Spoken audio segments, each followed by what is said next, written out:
ternyata politik kita makin mengerucut sih sebenarnya ya, Kak Irma ya, karena kita melihat pemerintah ini sudah mulai konsolidasi, tetapi ada riak-riak, yang mana riak-riak ini bisa menjadi gelombang gitu ya, menjadi masalah.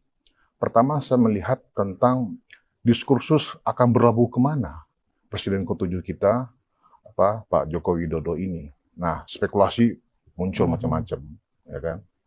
Dan ada yang positif, ada yang negatif. Nah, saya melihat dari kalangan PDIP sendiri sebenarnya juga diksi tentang pemecatan itu sebenarnya kalau saya lihat sih belum definitif. Kenapa saya bilang belum definitif? Karena SK pemecatannya kan belum diterima oleh Pak Jokowi dan Mas Gibran.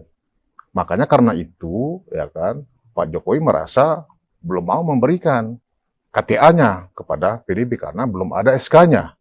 Nah, jadi ada kegamangan PDIP juga secara definitif untuk memberikan SK pemecatan. Nah, tetapi media oleh karena glorifikasi yang dilakukan oleh Hasto Kristianto dan kawan-kawan, itu mengistilahkan sekarang pokoknya Pak Jokowi sudah dipecat.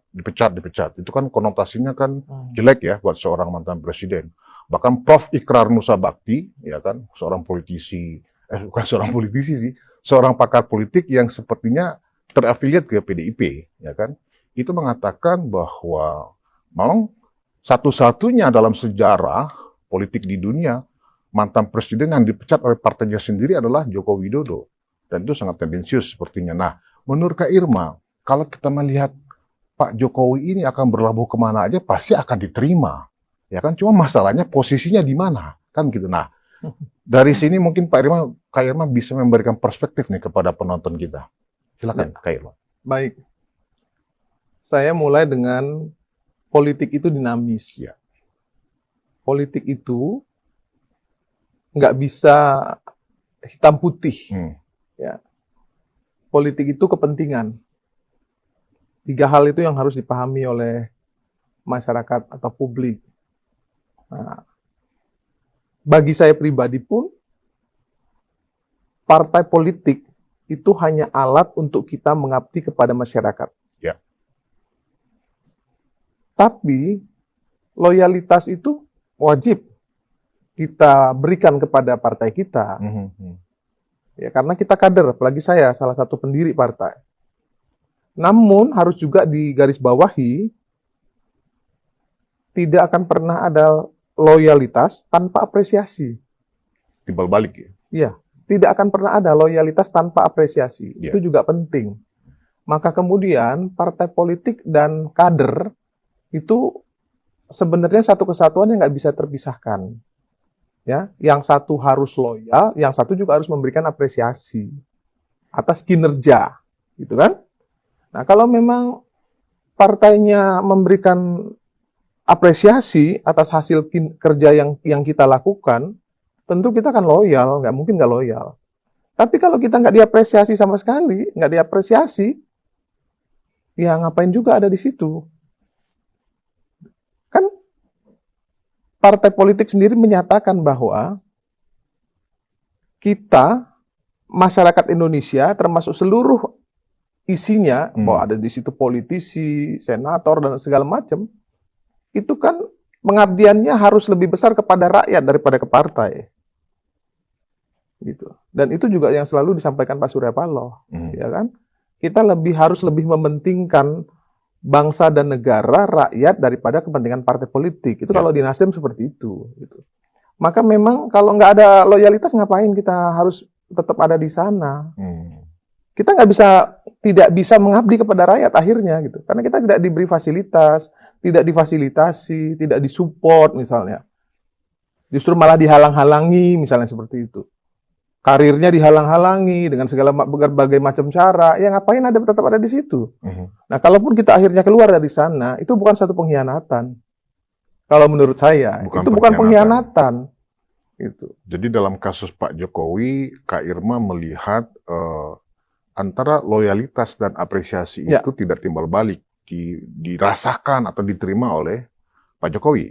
Ya, kalau kita lihat ya, seluruh netizen ya, publik di Indonesia, kan bisa sama-sama melihat banyak hal yang misalnya kalau bukan karena PDIP dia bukan siapa-siapa, misalnya begitu-begitu itu kan sebenarnya netizen akan itu menilai gitu ya, dan itu yang mungkin terus digoreng-goreng oleh banyak pihak yang kemudian juga akhirnya memunculkan satu image negatif gitu ya, seolah-olah bahwa bukan seolah-olah sih ya, para publik menilai bahwa Pak Jokowi memang nggak dihargai gitu. Nah itu yang dirasakan oleh orang pendukung Jokowi nih, gitu ya, orang-orang yang bersimpati pada Pak Jokowi tentu, gitu ya.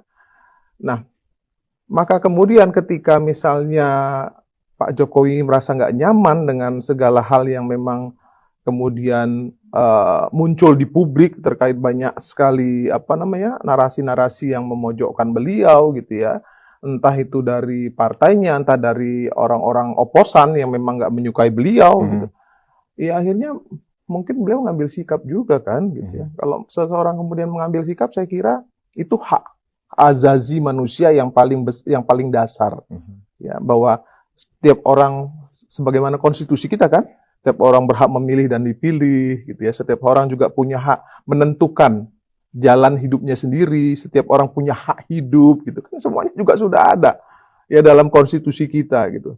Jadi kalau dari saya pribadi dalam politik tuh nggak boleh ada kata-kata pengkhianatan menurut saya. Karena apa? Katanya politik itu dinamis. Politik itu kepentingan. Hari ini kawan, besok bisa jadi lawan. Hari ini lawan, besok bisa jadi kawan. Kan seperti itu.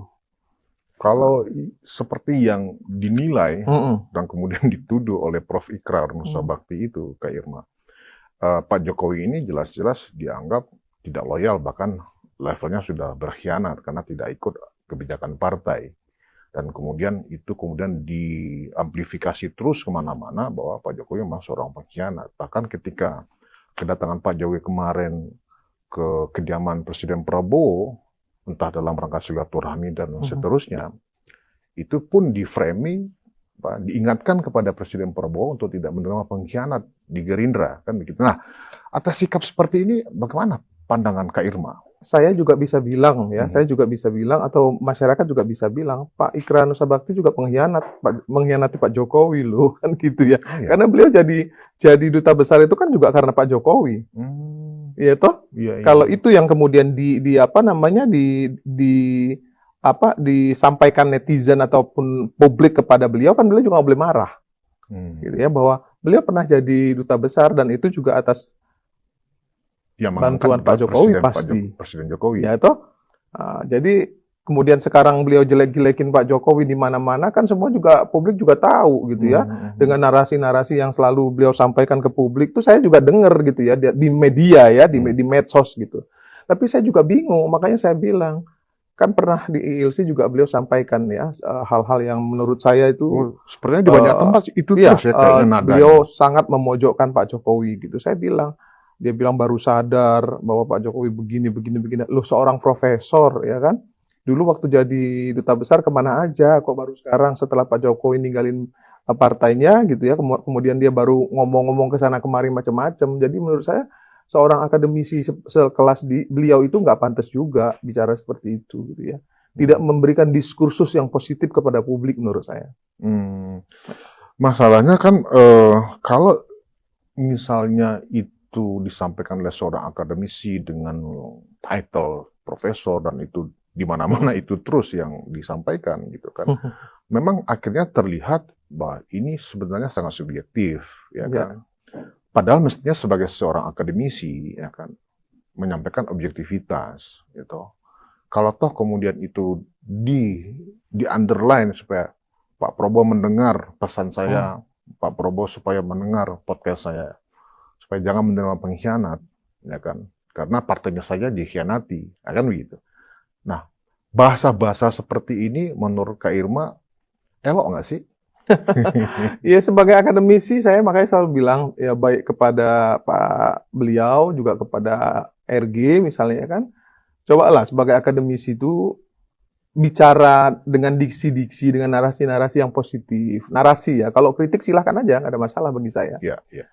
Karena apa? Karena seorang akademisi itu kan dia punya banyak mahasiswa, punya banyak pengikut pasti ya, mahasiswa-mahasiswanya. Nah, kalau guru kencing berdiri kan murid kencing berlari, Bang.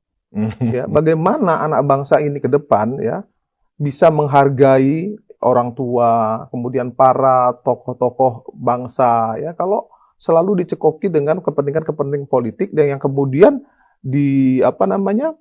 diamplifikasi untuk menjelek-jelekkan seseorang karena bukan dari golongannya. Menurut saya kan akademisi harusnya fair, harusnya clear, independen.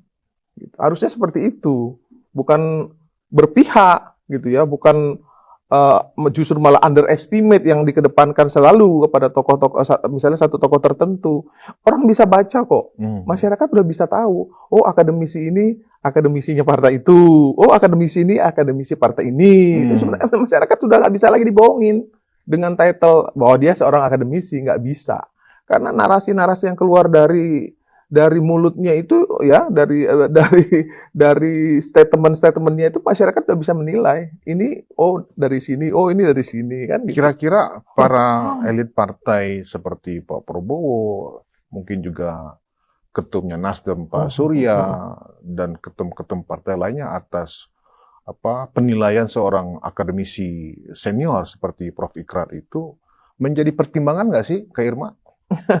Kalau kita diajarkan untuk tidak menyinggung partai lain, tidak menjelek-jelekkan partai lain, gitu ya. Kalau kami di Nasdem diminta untuk tidak ikut campur urusan partai lain. Tetapi kalau itu menyangkut bangsa dan negara, ya sehingga menimbulkan kegaduhan, ya kita boleh berstatement, gitu kan. Tapi untuk ikut campur dalam urusan internal mereka, kita nggak pernah mau ikut campur itu. Kita nggak akan pernah menilai soal itu. Karena itu urusan mereka, kita hargai apapun yang mereka putuskan gitu. Tapi masalah soal Jokowi mau berlabuh di mana misalnya, menurut saya ini kan politisi, kan politisi itu kan salah satu fungsinya adalah speak up, ya kan? Nah, saya ingin menyampaikan begini, loh dia orang bebas, toh udah dipecat, walaupun belum menerima SK sekalipun seperti itu. Saya kira banyak partai yang mau menerima beliau, menunggu malah gitu ya, mau kemana nih beliau ini, seperti itu. Jadi ya nggak usah juga, kalau menurut saya semua pendukung beliau, mendukung Pak Jokowi ini juga nggak terlalu worry ya, nggak khawatir gitu dia mau kemana gitu. Karena apa? Kita bisa lihat dulu sebelum beliau lengser itu presiden akal sesat saya sebut gitu ya. Itu menyebab nanti kalau sudah Rocky Gerung kayak itu kalau sudah selesai Pak Jokowi nanti akan jadi bebek lumpuh, nggak akan ada yang mengundang, nggak akan ada yang mau lihat, nggak ada yang mau salaman. Tapi bisa kita lihat hari ini ya, kemanapun beliau pergi, itu kamera, masyarakat semua masih mengeluh-elukan beliau gitu. Nah, satu lagi yang ingin saya sampaikan, nggak akan ada yang bisa membuat Pak Jokowi dengan Pak Prabowo itu pecah kalau menurut saya. Karena beliau tuh soulmate. Dan Pak Prabowo secara gentle menyatakan ke publik bahwa tanpa Pak Jokowi dia nggak akan jadi presiden, nggak akan menang. Dan itu satu pengakuan Pak Prabowo itu satu hal yang luar biasa. Nah, itulah seorang negarawan gitu loh, yang mau mengakui apa adanya, yang menghormati orang yang sudah melakukan kebaikan kepadanya. Nah, ini presiden kita hari ini loh. Ya kan? Maka kemudian Pak Prabowo mengajak sebanyak pihak untuk mengelola negara ini secara bersama-sama. Itu luar biasa loh. Ya kan, tapi banyak juga yang nyinyir kan ya, begana begini begono soal kabinet beliau gitu ya. Ya kurang lebihnya kita bisa lihat nanti. Saya yakin Pak Prabowo akan melakukan hal terbaik untuk bangsa ini, baik terhadap orang-orang yang masuk ke dalam kabinetnya, yang mendukungnya. Ya satu-satu akan ada seleksi alam menurut saya. Nah, memang Pak Prabowo hari ini kabinetnya gemuk karena beliau ingin betul-betul orang ini berada di sini dan harus menyelesaikan ini. Right man in the right place maksudnya, ya kan? Kita bisa lihat itu maunya Pak Prabowo kalau saya lihat dari program kerja beliau. Tapi memang nggak segampang itu sih kalau ngelihat banyaknya ya orang yang membantu beliau di kabinet, ada utusan khusus, ada wamen dan sebagainya. Dan maka kemudian yang saya yakini baik wamen, baik utusan khusus, ya seleksi alam pasti akan berguguran kalau memang mereka tidak firm. Dan Pak Prabowo, dan ketika itu terjadi, mereka nggak bisa menyalahkan Pak Prabowo dong. Mereka nggak firm kok. Kan itu yang ingin disampaikan Pak Prabowo sebenarnya. Lu dulu bantu gua dan saya apresiasi kan gitu. Dan itu luar biasa. Dia mengapresiasi setiap orang yang punya jasa kepadanya itu luar biasa. Tapi dia juga mengatakan kepada orang-orang ini, lu kalau nggak pun lu minggir. Gitu. Berarti kalau kemudian diksi Hmm. pengkhianat atau berkhianat Hmm. ya, yang coba diglorifikasi oleh Prof. Ikrar, Pak Jokowi seorang pengkhianat, karena itu perlu Ketua Umum mewaspadai kalau misalnya Pak Jokowi bergabung ke partai mereka, entah itu ke Gerindra, ke partainya Kak Irma sendiri, ke Nasdem, ke Golkar, Demokrat, dan seterusnya. Nah, diksi berkhianat yang disampaikan oleh Prof. Ikrar ini kira-kira mengganggu para ketum partai nggak untuk memberikan posisi terhormat manakala Pak Jokowi memilih misalnya ke Nasdem, anggap begitu, karena saya ada bersama Kak Irma nih sekarang. Saya kira enggak lah ya. Enggak ya? Enggak lah. Politik itu dinamis. Apa yang melatar belakangi ketum-ketum partai ini tidak terganggu dengan framing yang dilakukan tokoh-tokoh atau akademisi seperti Prof. Ikrar dengan diksi berkhianat itu, Kak Irma? Pertimbangannya apa? Ya, kita sama-sama tahu ya. Yang ngomong ini siapa dulu gitu loh. Oh. Kan itu masalahnya. Yang bicara siapa? Siapa yang bicara itu Siapa dulu yang ya? bicara? Bukan Itu apa yang disampaikan enggak, siapa dulu yang bicara? Mm-mm. Siapa yang menuduh? Siapa yang menyampaikan ini? Kan seperti itu. Yang kedua, seperti yang saya bilang tadi, politik ini dinamis. Mhm. Untuk membangun Indonesia ini nggak bisa dilakukan sendiri-sendiri. Nah, kalau Pak Jokowi misalnya, ya, mau bersama-sama partai lain untuk membangun bangsa ini ke depan lebih baik dengan apa yang dia punya hari ini, ya, masa beliau luar biasa loh. Oh, jangan salah, masih banyak loh orang yang mencintai beliau gitu ya. Nah, walaupun ada banyak yang nggak suka, wajar-wajar aja. Di dunia ini mana ada sih ya semua yang suka.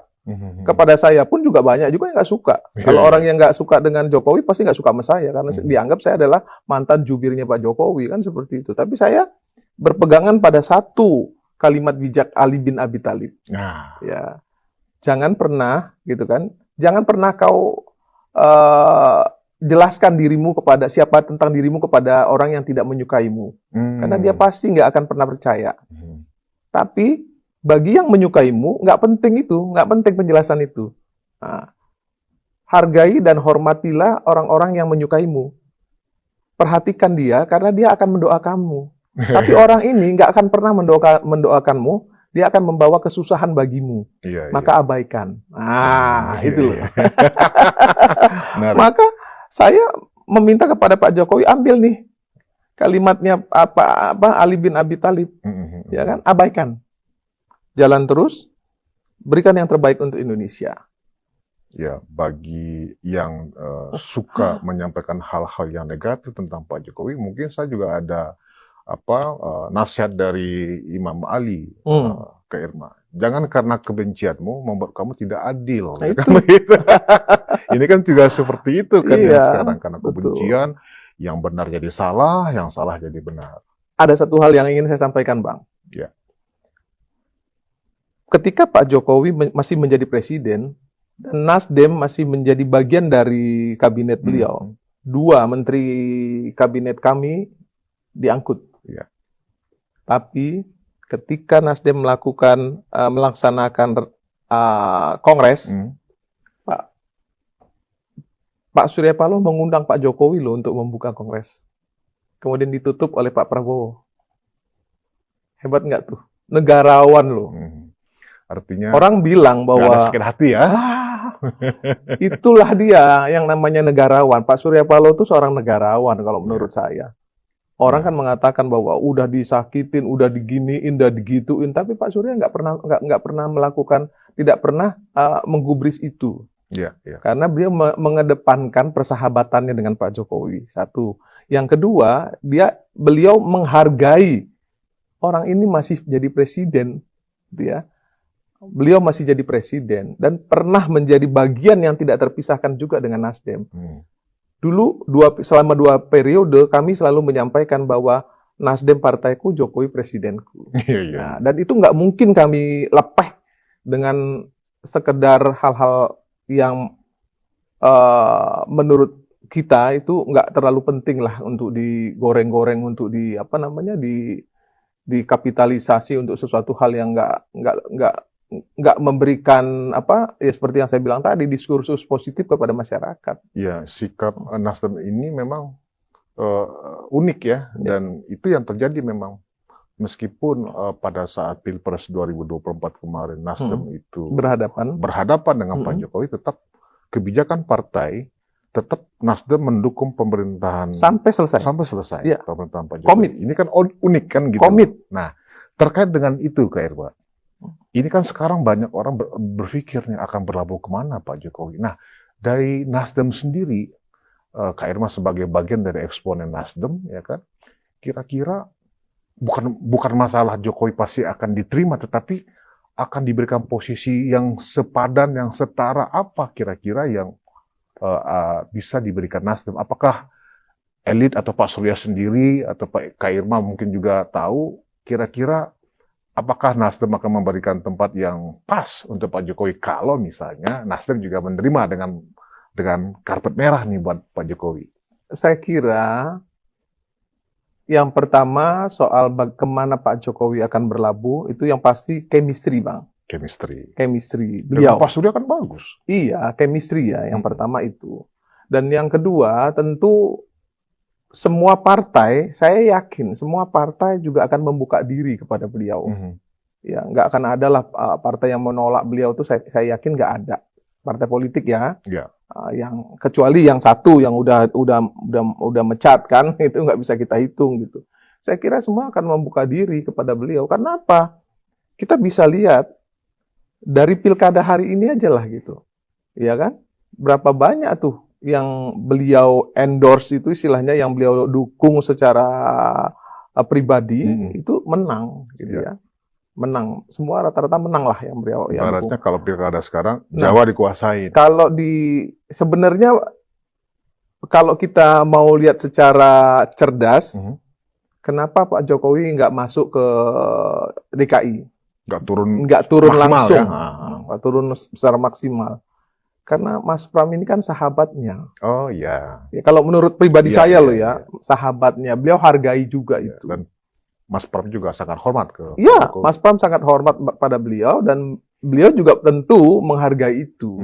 Maka kemudian ya beliau lepas untuk kampanye akbar, beliau nggak hadir, ya kan? Beliau hadir di tempat lain. Itu kan sebenarnya sudah menunjukkan bahwa beliau menghormati seseorang. Biarlah bertarung secara bebas lah gitu. Dan kalau sekarang memang sudah Pram sama Rano unggul ya kita juga harus akuin. Nah, tapi kita juga harus memberikan ruang kepada Ridho yang mungkin punya bukti dan lain sebagainya untuk ke MK, itu juga harus kita hormati juga gitu. Jadi ya itulah politik sejatinya.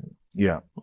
Memang saya sebenarnya ingin juga mengulas tentang ending dari Pilkada Jakarta, tapi ini lebih menarik sepertinya, Kak Irma. Nah, Kak Irma, kalau kita lihat tadi sikap Nasdem itu masih menunggu barangkali ya, atau mungkin justru Pak Surya yang langsung ingin menyampaikan ketertarikan untuk Pak Jokowi di Nasdem aja, mungkin sebagai ketua Dewan Pembina kah misalnya, atau Dewan Kehormatan dan seterusnya. Itu kan polisi dari internal Nasdem. Nah, mengingat hubungan baik, tadi Kak Irma kan bilang chemistry, ya kan? Kalau semua partai itu kemudian memberikan posisi-posisi yang strategis buat Pak Jokowi, event itu di Gerindra, di Nasdem, di Golkar, di Demokrat, PAN, PKB, dan lain PKB, sebagainya. Kira-kira sikap Pak Jokowi ini kan juga bingung juga nanti di mana ini ya kan? Atau Pak Jokowi mendirikan partai sendiri ya? Saya sih melihatnya beliau ini orangnya susah ditebak loh. Susah ditebak. Iya. Susah Main caturnya juga. Bagus. Ya. Jago ya, grandmaster ini ya. Jadi kalau saya pribadi kemanapun beliau berlabuh, saya yakin itu sudah beliau pertimbangkan secara baik. Jadi partai politik manapun hari ini juga nggak juga mau menyorong-nyorongkan diri ataupun beliau juga gimana. Saya kira semua lagi menunggu kemana beliau akan berlabuh dan apa yang akan beliau lakukan. Karena dalam politik kan nggak ada istilah pensiun. Betul. Ya kan? Nah, lihat aja Mahathir Muhammad sudah sekian tahun, kemudian dia bisa kembali lagi naik sebagai Perdana Menteri. Betul. Nah, kalau di Indonesia kan sudah konstitusi kita nggak bisa begitu, tapi kan dia bisa. ya, mempersiapkan tokoh-tokoh yang menurut beliau bisa memimpin Indonesia. Itu satu hal yang wajar dan boleh, sah-sah saja itu. Gitu. Jadi nggak ada persoalan gitu. Masalahnya kan semua partai hanya baru siap menerima. Tapi kan tidak dalam sebuah pernyataan yang eksklusif. Maksudnya eksklusif itu kami siap menerima Pak Jokowi sebagai ketua dan pembina, sebagai ketua dan kehormatan, Saya dan mau sampaikan seterusnya gini, seperti Bang. itu. Itu kan lebih menarik jadinya. Saya sedikit yang ingin saya sampaikan. Ya. Kalau bicara soal pengkhianatannya. Nasdem kemarin menjadi seteru ya, menjadi rivalnya Pak Prabowo. PKB juga begitu. Betul. Kemudian PKS juga begitu. Apakah kemudian Pak Prabowo menyampaikan ke publik bahwa 3 partai ini adalah pengkhianat? Kan gitu. Betul. Mengkhianati kan? Kan ini dua partai ya, Nasdem dengan PKB ini kan orangnya bisa dibilang orang yang bersama-sama dengan Pak Jokowi sebenarnya. Gitu. Kemudian beralih gitu. Nah, sekarang masuk lagi ke kabinet Prabowo. Mungkin konteksnya PDIP merasa ini apakah kader ini gitu. Bisa disebut pengkhianat juga, partai pengkhianat? Kan nggak bisa juga begitu. Politik ini kan dinamis. Gitu. Jadi nggak perlu juga cengeng lah dalam politik gitu. Kalau saya melihat nggak perlu cengeng dalam politik. Apalagi kalau partai besar ya, yang memang sudah besar, partai besar, partai yang pemenang, ya istilahnya bisa saya sebut pemenang. Orang mereka memang secara kursi mereka besar, masih besar lah ya, walaupun turunnya banyak tapi masih besar. Gitu. Ya saya kira nggak perlu khawatir karena mereka harusnya punya kepercayaan diri gitu ya, bahwa mereka akan tetap bisa eksis dan tetap bisa besar. Ya, walaupun tanpa Jokowi misalnya seperti itu. Nah, kan harusnya seperti itu yang harus dikumandangkan ke seluruh Indonesia gitu loh. Jadi partai ini adalah partai besar, tanpa dia pun kami bisa, kan seperti itu. Sudah close. Itu orang akan buktikan ya. Ya, itu orang akan berubah, mengapresiasi sebenarnya gitu. Tapi kalau sekarang ini kan akhirnya menjadi polemik gitu ya, menjadi polemik di mana-mana gitu.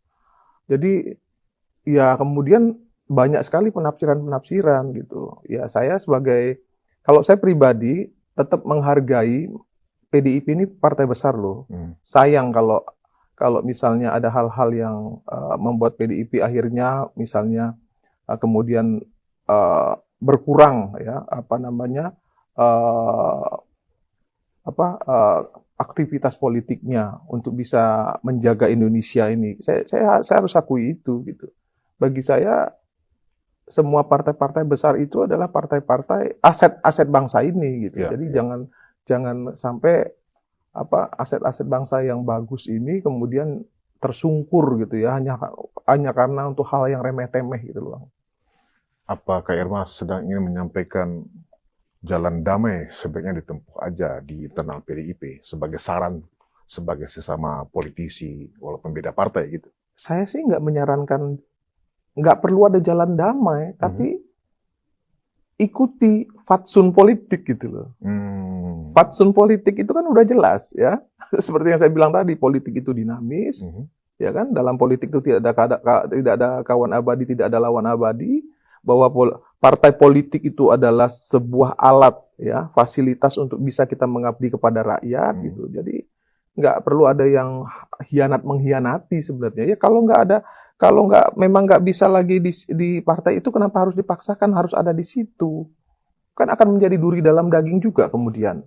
Justru malah berbahaya. Kemudian gitu. di framing dengan fitnah dan hoax dan pernyataan-pernyataan yang ya saya kira nggak penting juga gitu ya, nggak penting juga untuk hal-hal yang seperti itu gitu, karena ya narasi-narasi yang positif lah yang seharusnya disampaikan ke publik gitu. Nah, Kak Irma, tadi terkait pertanyaan saya tadi,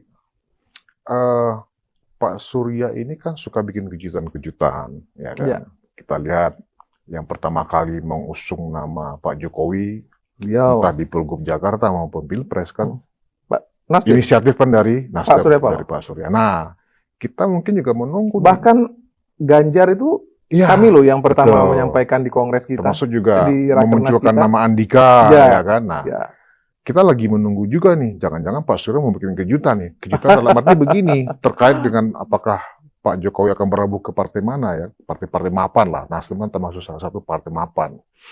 Barangkali mungkin Pak Surya berpikir, ya udah, misalnya apa sih yang strategis di struktur DPP misalnya ya kan? Langsung tuh statement dan datang menemui Pak Jokowi, ya kan? Melamar Pak Jokowi, minta Pak Jokowi untuk ada di posisi, misalnya entah, saya nggak tahu ya strukturnya apakah. Misalnya yang kalau ketua umum kan Pak Surya ya kan, misalnya Dewan Pembina atau ketua Dewan Pembina. Nah itu kan kejutan itu. Kira-kira Pak Surya akan melakukan itu nggak, Kak Irma? Saya kira kalau hari ini kami mempersilahkan Pak Jokowi ya yang memilih mau kemana. Situasi politiknya menyampaikan seperti itu. Silahkan beliau memilih mau berada di mana, karena kenyamanan itu ada pada dia, pada beliau. Ya, chemistry-nya ada pada beliau, kenyamanannya ada pada beliau, dan hitung-hitungannya pun ada pada beliau. Jadi Pak Surya nggak akan bikin kejutan ini kayaknya. Nah, kalau itu yang Kak Irma lihat, sementara ini kenyamanan buat Pak Jokowi adalah saya ya udah partai perorangan. Kan begitu pernyataan beliau.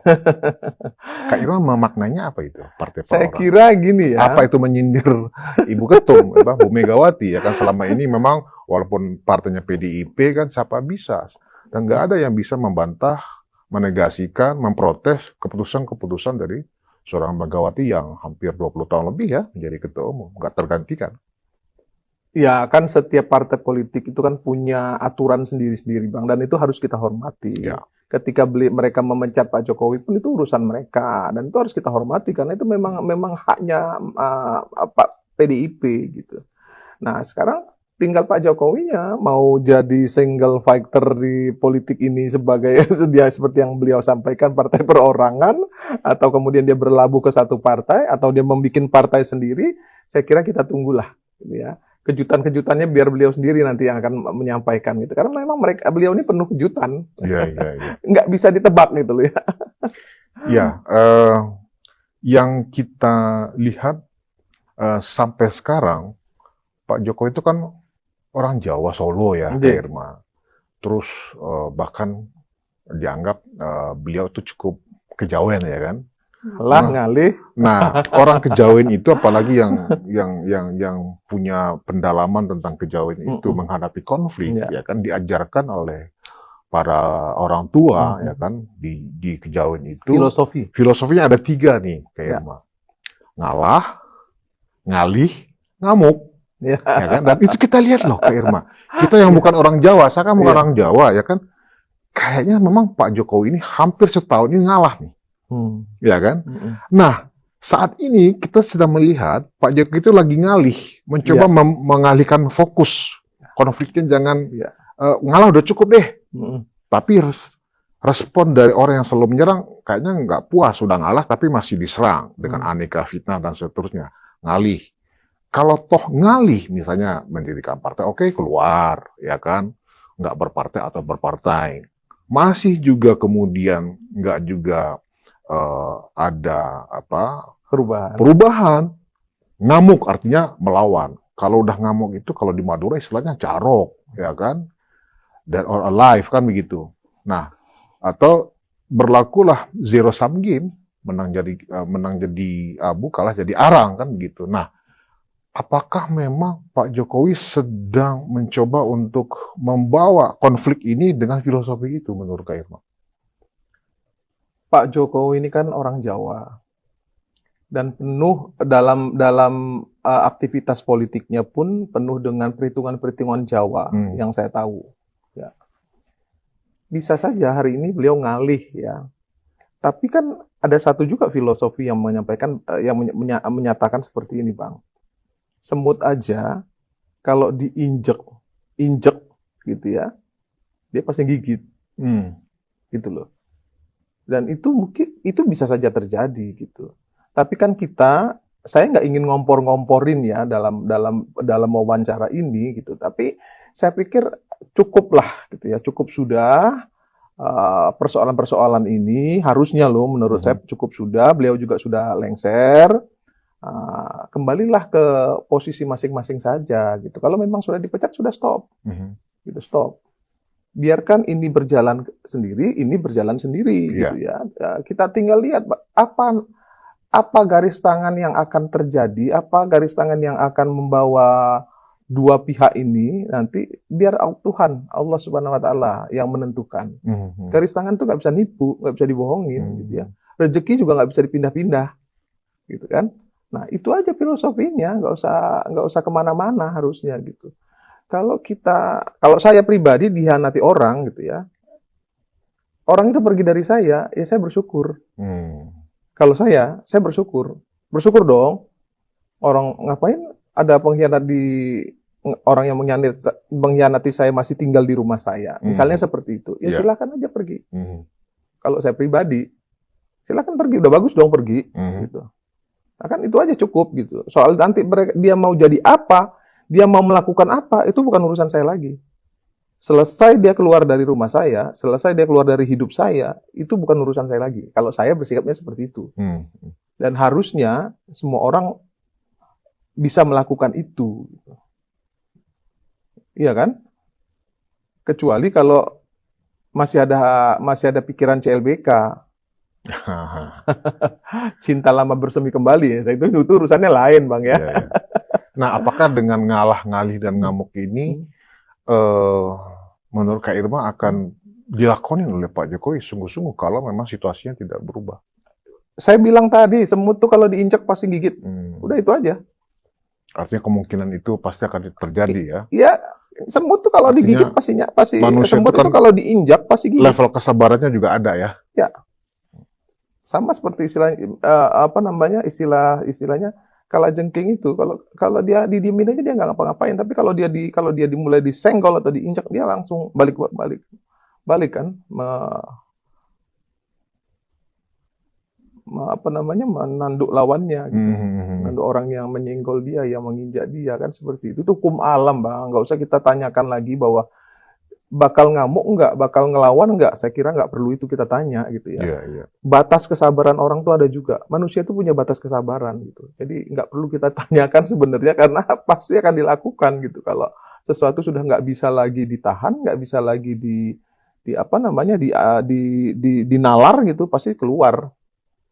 Dan di tengah situasi yang sedang tidak menentu ini bagi Pak Jokowi, menurut Kak Irma, Pak Prabowo sebagai sahabat lah, soulmate, kalau istilah Kak Irma kan soulmate-nya Pak Jokowi, akan meninggalkan Pak Jokowi nggak, atau pelan-pelan akan menjauh nggak seperti yang diprediksi oleh Profesor Akal Sehat itu sendiri dan teman-temannya? Kalau saya lihat dari kalimat Pak Prabowo bahwa dia nggak akan jadi presiden tanpa bantuan Pak Jokowi. Saya banyak belajar dari beliau, misalnya seperti itu. Saya kira Pak Prabowo juga bukan orang yang sudah dibantu tapi kemudian mengkhianati seperti yang dibilang ini. Saya kira enggak lah ya. Bahwa Pak Prabowo bukan orang yang bisa melakukan itu. Kalau saya lihat dari pribadinya beliau, itu satu. Tapi kalaupun itu terjadi, ya dalam politik kan sah-sah aja sebenarnya. Misalnya Pak Prabowo dia pelan-pelan meninggalkan, itu sah-sah saja juga ketika kalau kita kaitkan dengan politik praktis tadi, politik yang dinamis tadi gitu. Tapi kan Pak Prabowo juga akan berhadapan dengan publik. Publik juga akan menilai, loh dulu bilang kalau nggak karena beliau nggak jadi, kalau selalu belajar dengan Pak Jokowi kan begitu, kok sekarang begini, kan pasti akan ada penilaian, dan itu akan menjadi hitungan juga oleh Pak Prabowo. Saya kira itu yang akan dilakukan Pak Prabowo. Jadi nggak akan semudah itulah gitu ya, itu akan terjadi. Saya kira enggak. Kita bisa lihat sampai hari ini, misalnya Pak Prabowo datang ke tempat Pak Jokowi, terus Pak Jokowi masih mengunjungi Pak Prabowo, kan seperti itu. Dan saya kira hal-hal semacam itu bisa terjadi jika, gitu ya. Ya salah satu sudah nggak lagi punya chemistry. Bisa terjadi, kenapa enggak gitu. Dan sejauh ini itu Bukan tidak tidak terlihat mungkin ya. gitu ya. Tapi sampai hari ini saya masih melihat hal yang positif. Gitu. Jadi saya nggak mau berandai-andai, Bang. Iya, iya. Ya kita memang juga berandai-andai untuk melihat suatu hal yang positif sebenarnya, Kak Irma. Bukan berandai-andai Untuk untuk hal yang negatif hal ya. yang negatif. Nah, memang kalau kita berandai-andai seperti itu, secara realitanya memang terlihat. Misalnya, respon dari kedatangan Pak Jokowi kemarin ke rumah Presiden Prabowo, yang entah membicarakan akan kemana Pak Jokowi, kemarin itu kan Sekjen Gerindra, Pak Ahmad Muzani kan Menghadap mendatangi ke rumah Pak Pak Jokowi. Jokowi. Nah, yang disampaikan adalah undangan untuk menghadiri Kongres Gerindra Februari 2025, ya kan? Nah, itu artinya kan sebuah respon lah, ya kan? Gak mungkin seorang mantan presiden yang sudah datang diundang untuk Kongres, entah itu akan ada sesuatu di sana. Makanya itu yang terkait tadi dengan pertanyaan saya ke Irma. Iya. Pak Jokowi kan lagi diperebutkan. Apa mau didahului oleh Gerindra misalnya?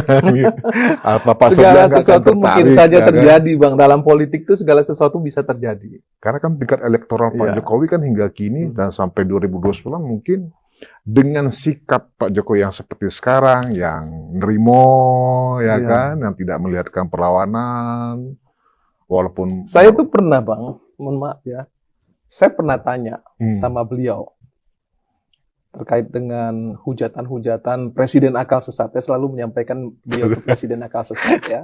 ya, Bahwa saya bilang, Pak Presiden kenapa kok nggak pernah menggubris gitu.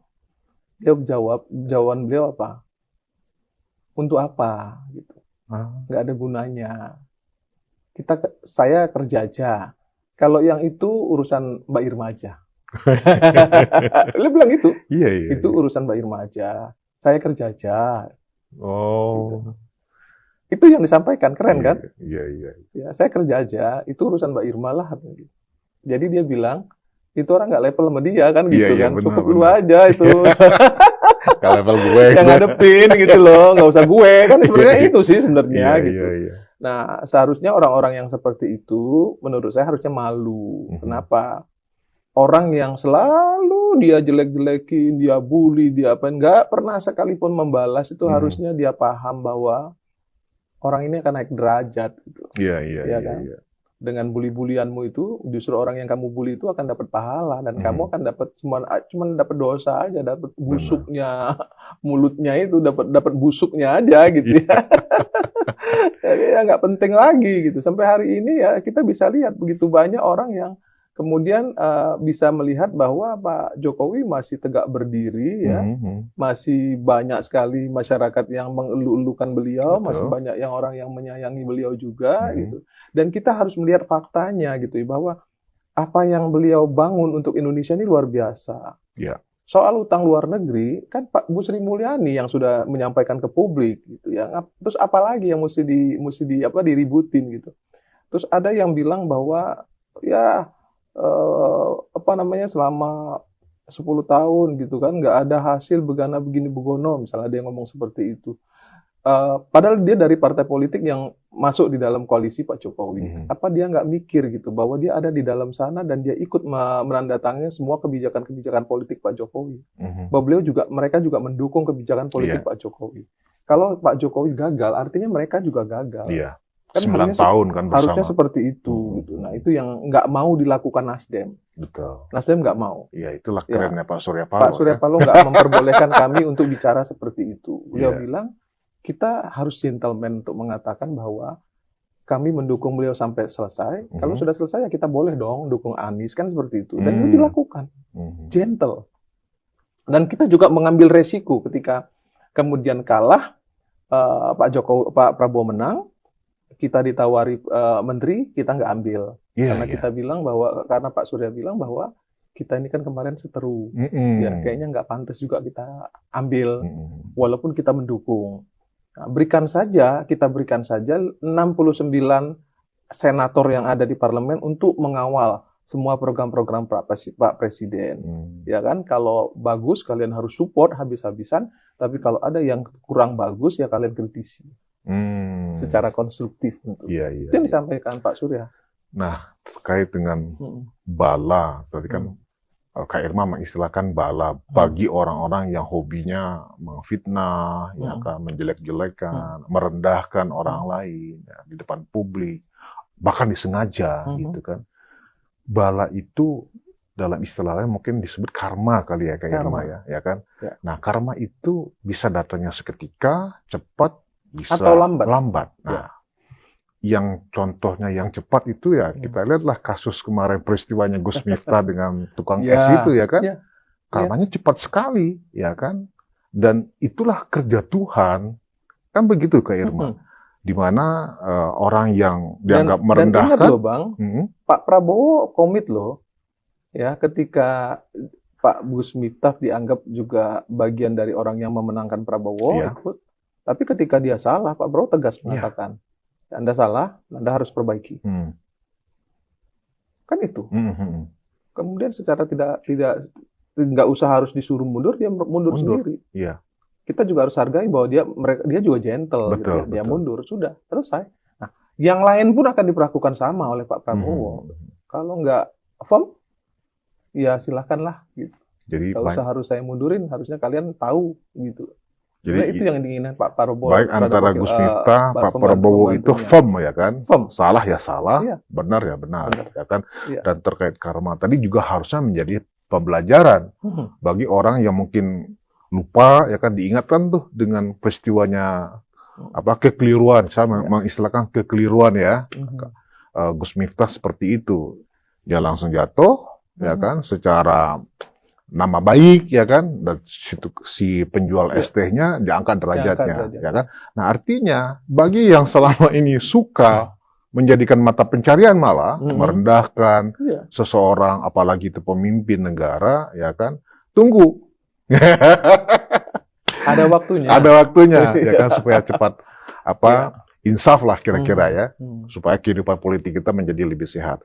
Nah, Kak Irma, ini kita agak bergeser sedikit nih dari topik yang tadi kita bicarakan. Sedikit aja Kak Irma. Tentang PMI. PMI itu kan Palang Merah Indonesia kan bagian dari bidang kerja Kak Irma 9. Ya di Komisi 9 DPR Komisi 9, ya. Nah, ini sekarang ada perseteruan nih. Ya, di Munas PMI ini Kak Irma, ada Munas tandingan dan seterusnya. Nah, mungkin pemirsa atau penonton kita pengen tahu Kak Irma, strategisnya apa sih PMI ini sehingga tokoh-tokoh sekaliber Pak Yusuf Kalla, Pak Agung Laksono memperebutkan nih PMI, ya kan?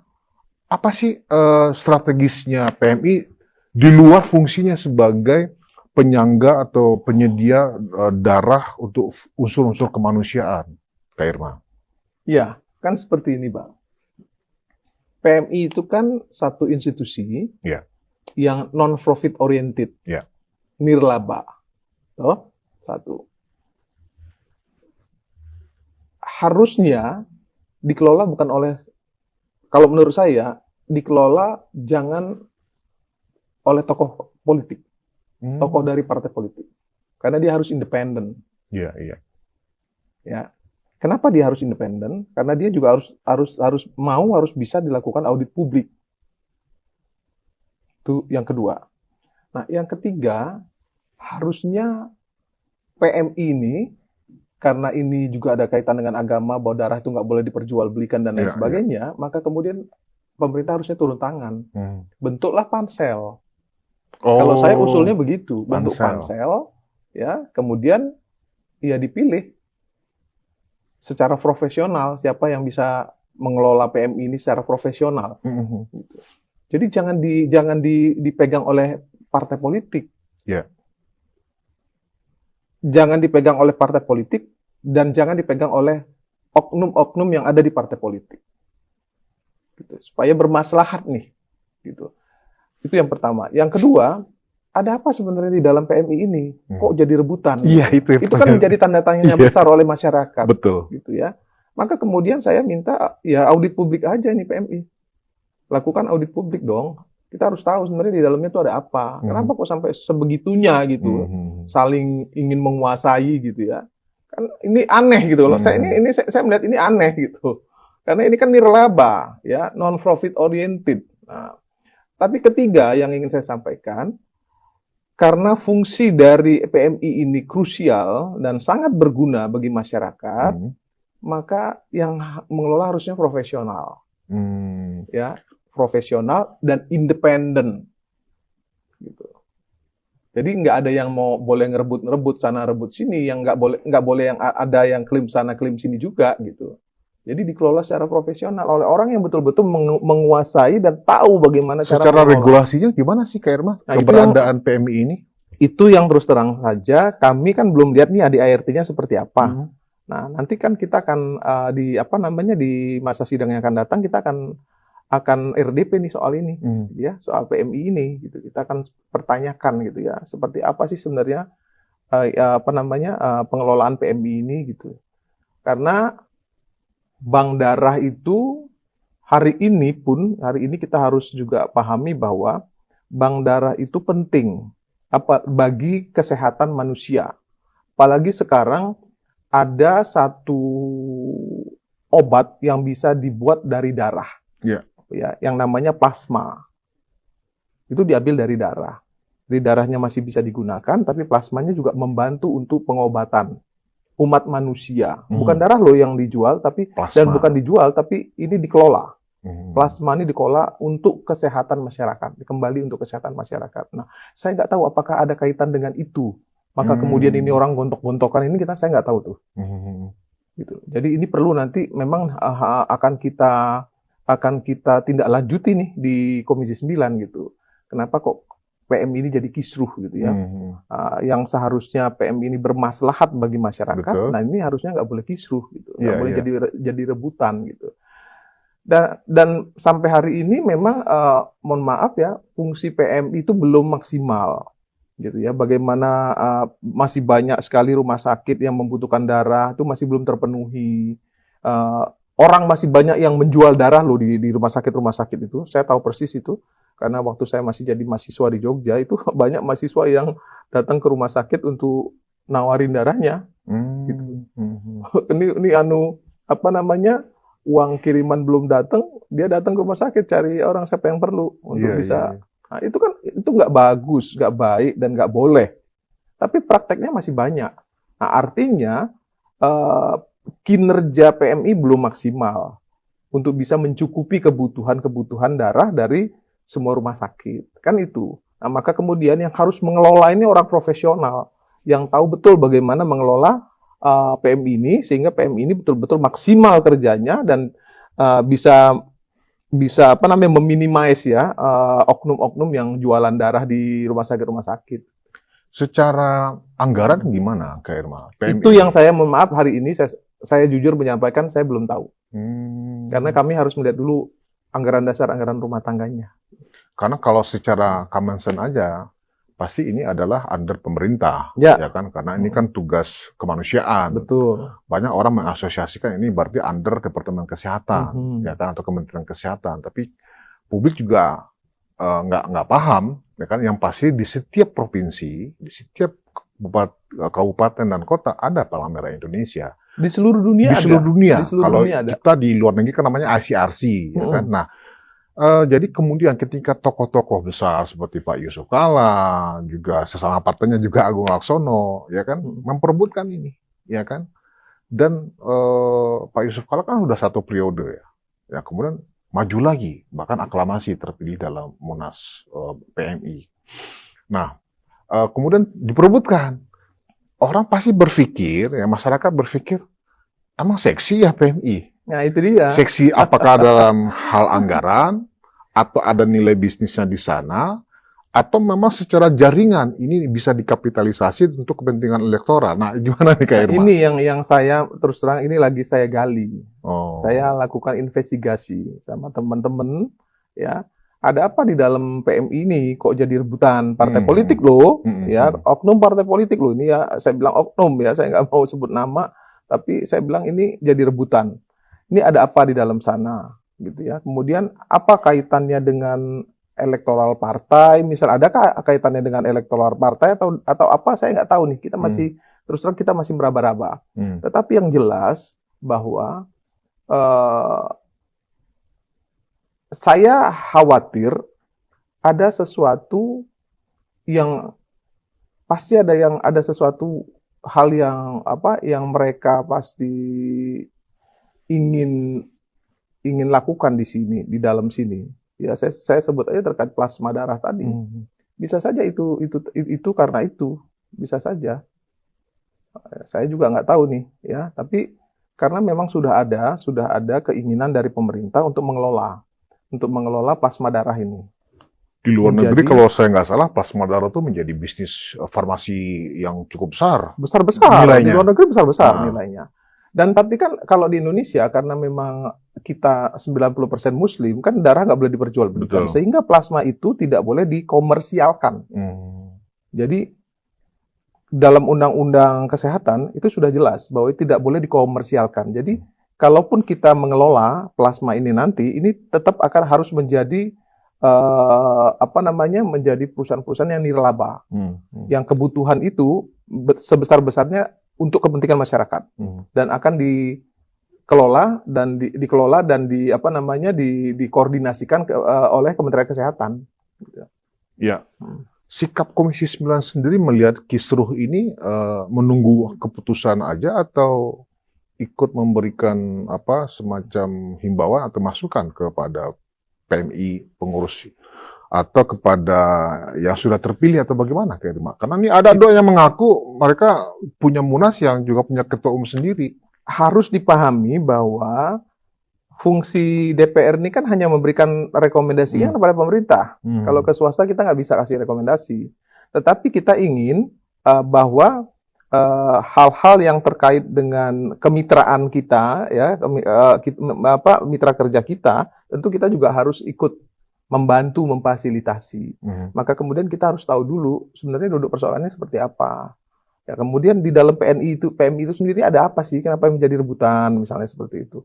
Kan kita belum tahu Bang ini masih gelap terus terang soal ini. Tapi saya sebagai bagian dari Komisi 9 menyampaikan ke publik, sebagai politisi saya menyampaikan ke publik harusnya PM ini dikelola oleh swasta, oleh profesional yang bukan tokoh partai politik.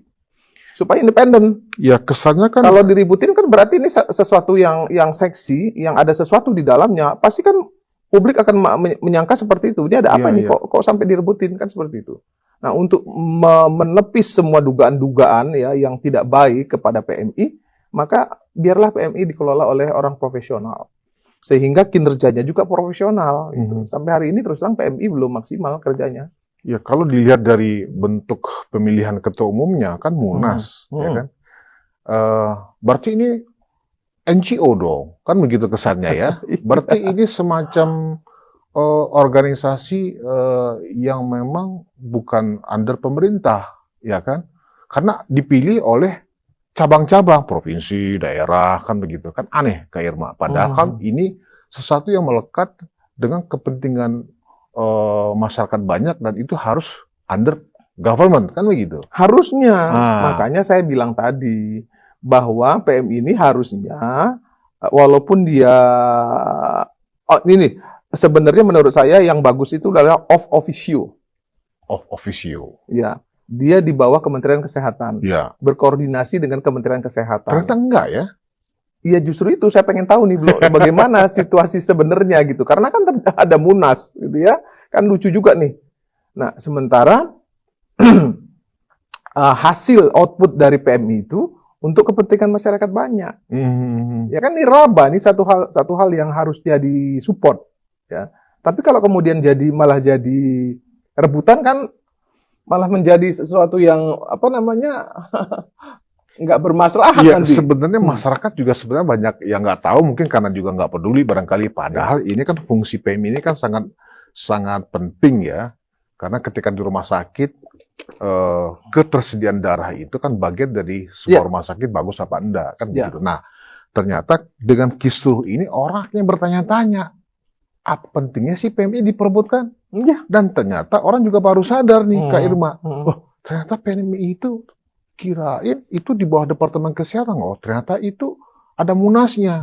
Nah, kalau ada munasnya kan seperti organisasi profesi atau seperti ormas ya kan, atau seperti partai. Ya seperti Bulan Sabit lah ya. Bulan Sabit itu juga seormas ya.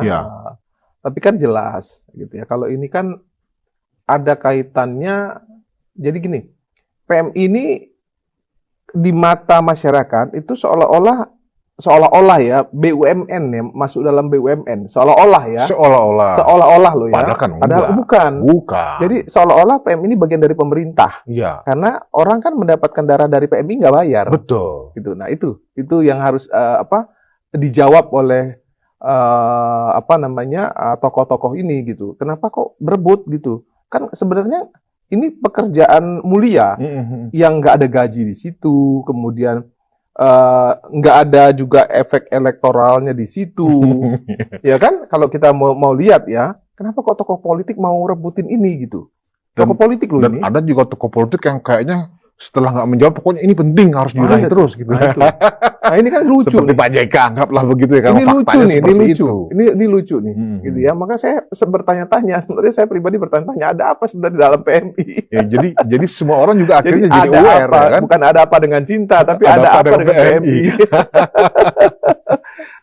Karena begini Kak Irma, kalau Kak Irma mengusulkan pemilihan ketua umum PMI ini dengan pansel, itu kan relevan kalau misalnya organisasinya seperti KPK misalnya ya kan, atau Komisi Yudisial misalnya, karena itu memang organisasi yang memang untuk kepentingan masyarakat banyak dan itu under pemerintah, under kontrol pemerintah. Lah ini kan bukan. Selama ini persepsi masyarakat, termasuk saya yang sama juga belum sadar, PMI itu kan di bawah Departemen Kesehatan atau Kementerian Kesehatan, ternyata bukan. Kalau ada Munas, mestinya kan itu kan ditunjuk Menteri Kesehatan, kalau itu di bawah Menteri Kesehatan. Artinya unsur-unsur kompetensi dan kapasitas orangnya terpenuhi. Satu lagi, yang perlu diingat bahwa karena dia independen, dia harus diaudit publik juga, supaya clear. Gitu. Sehingga masyarakat tahu, dari mana sih sebenarnya anggaran PMI ini, anggarannya dari mana, ya? Kemudian pertanggungjawabannya kepada siapa? Itu kan harus dipertanggungjawabkan juga, Bang.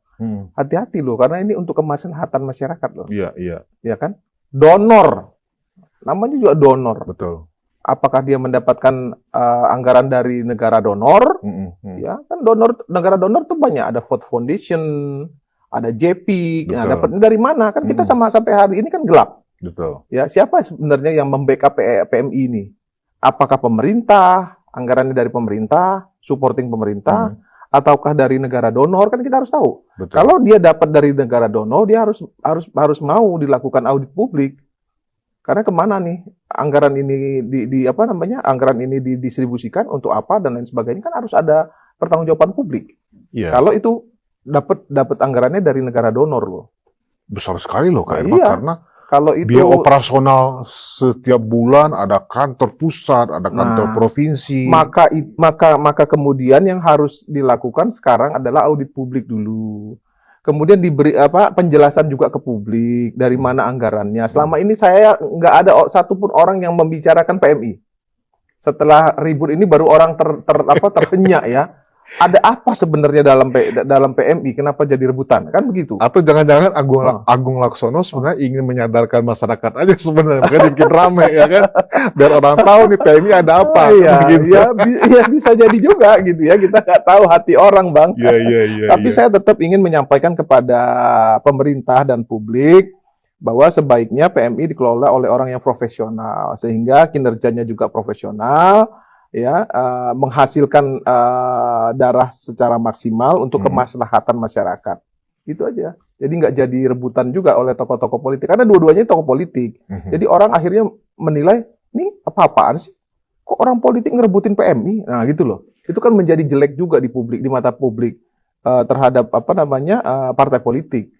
Atau kemudian Kak Irma sebagai anggota Komisi 9 mempertimbangkan untuk mengkaji ulang eksistensi dan keorganisasian dari PMI. Akan begitu? Supaya lebih komprehensif ini Kak Irma? Enggak, kalau kita kan jelas, fungsi di DPR itu jelas Bang. Kita nggak bisa turun sampai sejauh itu. Merekomendasikan kan bisa? Merekomendasikan ke pemerintah boleh. Ya, maksud saya seperti itu.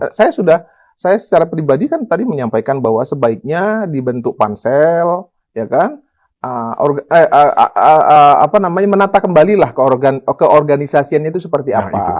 dan menjelaskan, dan PMI juga wajib menyampaikan ke publik dari mana mereka dapat duit. Itu wajib loh. Sebuah organisasi nirlaba yang mengikut sertakan banyak pihak di sana, Betul. ya kan, dia harus melaporkan dari mana uangnya dapat, dan kemana didistribusikan, untuk apa didistribusikannya harus dilaporkan ke publik. Betul. Karena kalau kita lihat dari sisi kantor, ya kan, nggak sumber murah daya loh manusia, nggak ya murah. kan, itu bayangan saya tuh lebih dari 1 triliun itu. Nggak murah. Ya kan, nggak murah itu, Iya. ya kan. Nah, kalau itu tidak jelas sumbernya dari mana dan tidak ada pertanggungjawaban, ya kan, berarti selama ini siapa yang kecolongan ini sebenarnya, ya kan? Tahu gelap. Karena jujur kayak Iya, nggak, ini udah harus diperbaiki kalau menurut saya. keberadaan PMI Dengan ini, adanya kisruh ini, orang justru jadi terbangun juga akhirnya ya. iya, publik terbangun, Aha. pemerintah terbangun, parlemen terbangun. Iya. Ada apa di dalam PMI, ya? Bagaimana pertanggungjawaban kinerja mereka, dan bagaimana dari mana mereka punya anggaran, ya kan? Didistribusikan kemana, kan harus ada pertanggungjawaban ke publik. Itu yang harus dilakukan. Jadi soal Kemelut ini Komisi 9 nggak mau ikut campur ya, Kak Irma ya? Bukan nggak mau ikut campur, tapi kami hanya, kalaupun kami bisa, kami akan memfasilitasi untuk bisa menyampaikan kepada pemerintah, gitu ya, melalui Kementerian Kesehatan. Untuk bisa Kementerian Kesehatan yang mungkin berkoordinasi dengan PMI, gitu. Jadi kita nggak bisa turun langsung dan tidak punya otoritas juga untuk ikut campur, gitu. Paling hanya merekomendasikan dan speak up lah. Kemana? Ke Kementerian Hukum ya. Karena kan hasil Munas kan disahkan oleh Kementerian Hukum. Tapi saya sebagai pribadi nih, sebagai rakyat, saya minta ada audit publik supaya kita jelas nih sekarang dari mana anggarannya, kemudian digunakan untuk apa, distribusinya berapa, dan untuk apa, dan lain sebagainya. Itu sekarang udah harus kita tahu. Ya, sebagai rakyat, saya mau tahu nih, ya, dari mana anggaran PMI ini selama ini, didapat dari mana, kemudian dipergunakan untuk apa saja, kita harus tahu, dan harus ada audit publik. Jadi ada hikmahnya juga apa yang dilakukan oleh Agung Laksono ini sebenarnya jangan-jangan ya kita kan mengira-ngira, jangan-jangan memang sengaja untuk memberitahu masyarakat PMI itu apa sih, kan begitu. Bisa saja, bisa saja. Karena kita wajib juga tahu, ya kan. Karena seperti yang saya sampaikan tadi, saya sendiri memahami bahwa PMI itu adalah independen dan ada dalam koordinasi Kementerian Kesehatan, kan gitu. Ternyata tidak, ya kan. Supaya ini akan ada kejelasannya ya. Baik, Kak Irma, kita sudah lebih dari 1 jam. Ada